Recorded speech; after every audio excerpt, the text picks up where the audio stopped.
Akulah yang berbicara ini.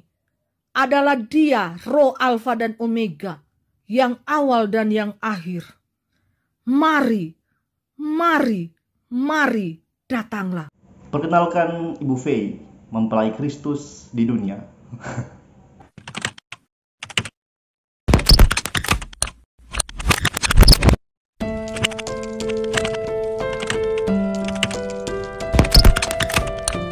Saudara-saudara, di dalam video ini saya hendak menunjukkan seorang ibu yang mengaku bahwa dirinya adalah mempelai Kristus.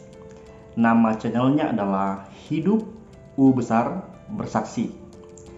Jika saudara melihat isi videonya, dia sering berbicara di depan kamera dengan menempatkan dirinya sebagai seorang utusan atau seorang yang bisa dirasuki oleh Roh Tuhan dan bisa berbicara, dan dia menyebut dirinya sendiri sebagai mempelai Kristus. Bahkan dia pernah membuat suatu video yang menurut saya lucu ya karena dia mengatakan bahwa cahaya lampu di atas kepalanya adalah Roh Kudus atau penampakan Roh Kudus, Roh kemuliaan. Mari kita simak videonya.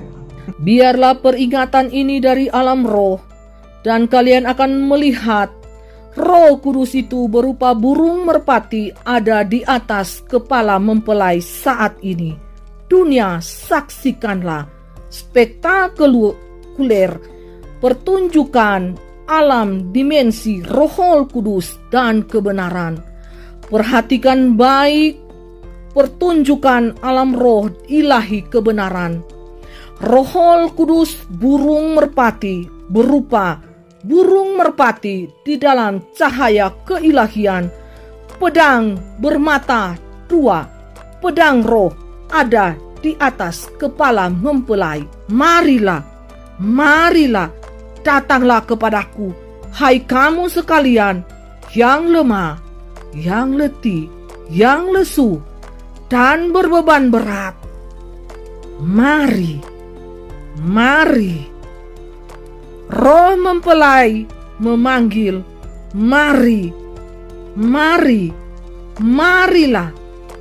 Datanglah kepadaku, hai kamu yang berbeban berat. Datanglah kepadaku. Akulah yang berbicara ini. Adalah Dia, Roh Alfa dan Omega, yang awal dan yang akhir. Mari, mari, mari, datanglah. Nah, saudara-saudara, kenapa hal ini bisa terjadi ya kepada seseorang? Kenapa ada orang yang bisa seperti itu? Jawabannya sederhana, yaitu karena sudah termakan doktrin bahwa Roh Kudus itu bebas.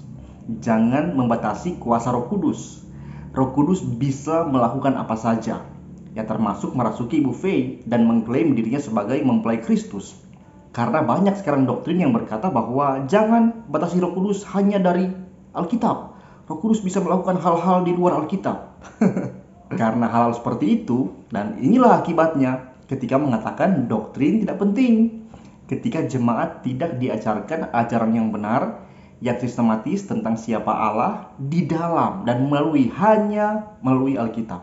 Saudara jangan pernah berpikir bahwa ketika kita mempelajari Alkitab dengan rumusan-rumusan atau sistematika, itu berarti kita sedang membatasi kuasa Allah. Jangan pernah berpikir seperti itu. Jangan berpikir bahwa doktrin itu membuat kita membatasi Tuhan. Tidak. Siapa kita sehingga kita mampu membatasi kuasa Allah dengan cara kita mempelajari doktrin? Itu aneh. Malah saudara-saudara ya, malah dengan mempelajari doktrin dan rumusan iman Kristen, itu menandakan bahwa kita yang belajar rendah hati dan membatasi diri kita untuk jangan terlampau bebas dalam menggunakan akal pikiran kita untuk merenungkan Allah yang menyatakan diri. Jadi sekali lagi, mempelajari doktrin dan rumusan iman adalah tidak membatasi kuasa Allah. Tetapi kitalah yang membatasi diri kita agar jangan kita terlalu semena-mena terhadap firman yang telah Allah wahyukan atau terhadap Tuhan, terhadap Roh Kudus.